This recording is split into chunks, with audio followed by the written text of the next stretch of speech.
Do you want to be a superhero that badly? Why not let me train you? Your father was around your age when I started teaching him how to fight. You might as well begin sooner than later. I think you have more talent for this than your father. You're only 3, you've got plenty of time. Plus, given your Saiyan genes, once you get it, you'll get it for good. Why did Pan attack Goku at the end of the Dragon Ball Super superhero arc?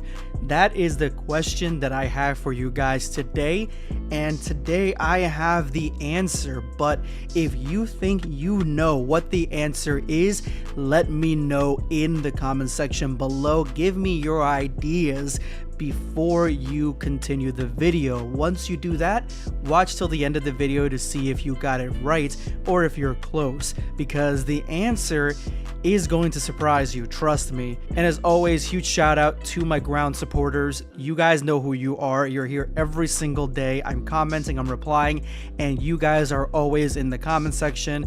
You guys are hitting the like button, and we are going to be getting to the 500k plan together, guarantee it. Let's jump in. Right after Cell Max dies, Pan is taken by Bulma to the destruction site to see if she can locate Gohan and Piccolo, and when she sees Android 18 and Krillin, she knows that they're in the right location. She runs out of the plane, she looks around until she finds the silhouette of Piccolo and Gohan, and here you can see how big Piccolo was when he was fighting Cell Max. He's humongous, and as Pan is running to them, you can see that Piccolo actually starts to shrink back to his normal size, and as soon as Pan walks up to them, she is disgusted with what she sees because she does not recognize either of them. She does not recognize Gohan or Piccolo because they're both in their ascended transformations. They both realize that immediately and then go back to normal, and that is when Pan gives Gohan a huge hug. Now this scene is important because this is a direct explanation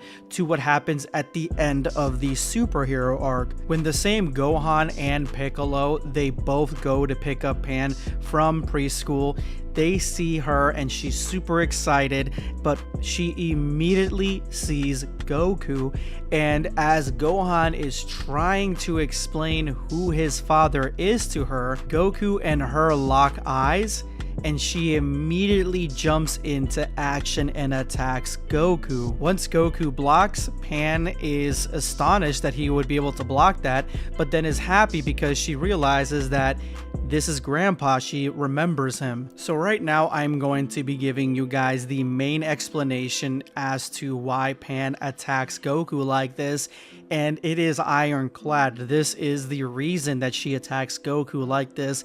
But there is a deeper meaning in the story itself, in the Dragon Ball Super superhero arc, that is the reason why she attacks Goku, and it gives us a lot of information as to what they have in store for her in the future of Dragon Ball. It is clear as day, as I'm sitting here with you guys right now, that Gohan was able to tell Pan who Goku was.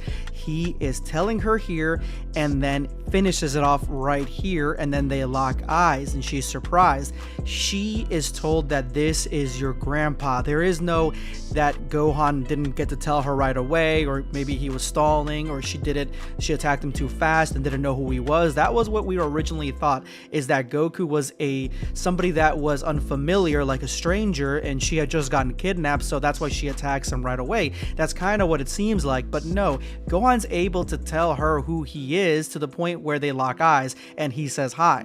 So if that is the case, then the only explanation is that Pan doesn't know who Goku is because she doesn't recognize who he is, and then is told that that's her grandpa and is upset because she doesn't know him.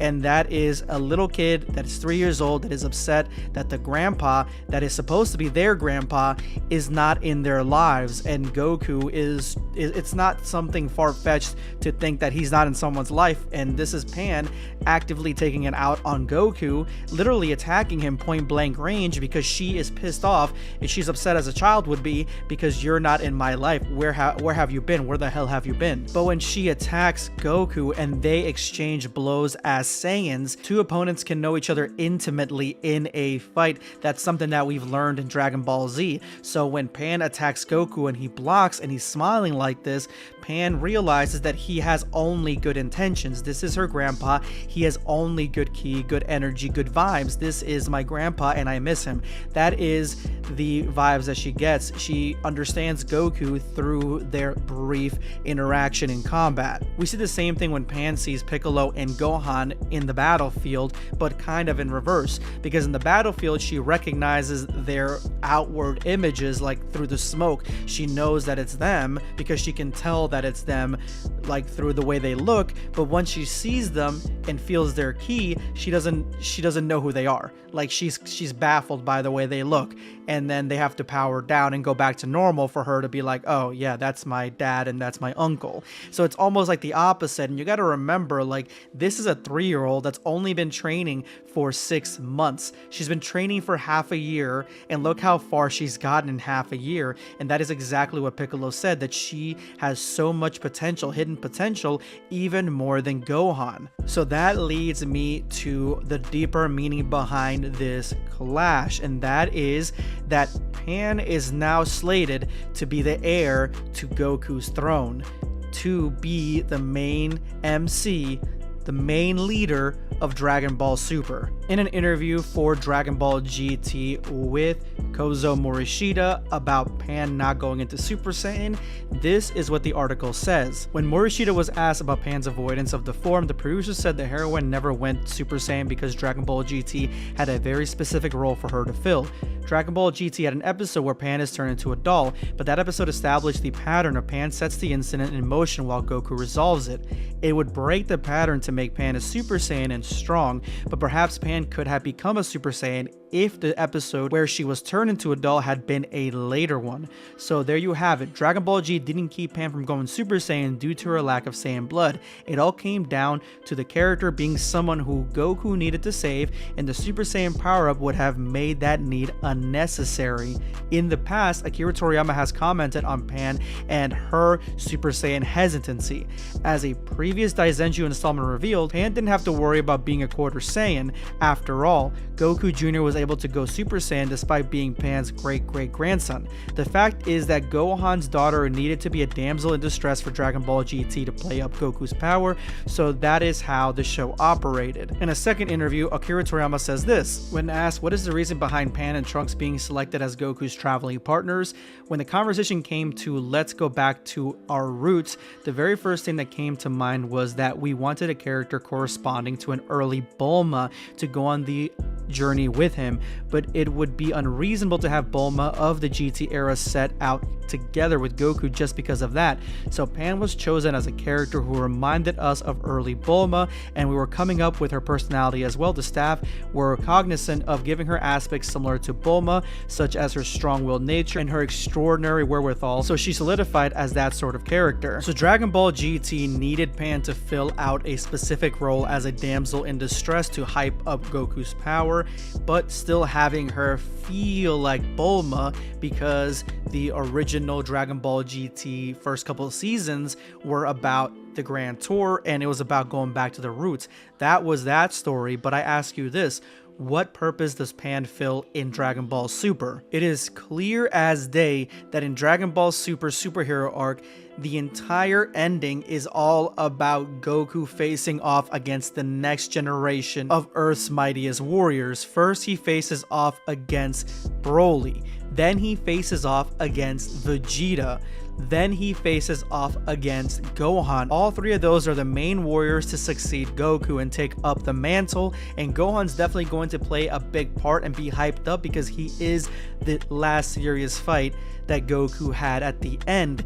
But that is why the story found a way to make Pan attack Goku, because that is the last warrior that he needed to trade hands with to show who the heir is going to be for Dragon Ball Super going forward. And the heir is obviously Pan. She is the last fight in the story. She is the last fight Goku has, technically, before superhero ended and we went on this little hiatus. So they are focusing hyper fixated on Pan, and I guarantee you, just with the way that the story is molding her, her role is going to be the next MC for Dragon Ball Super.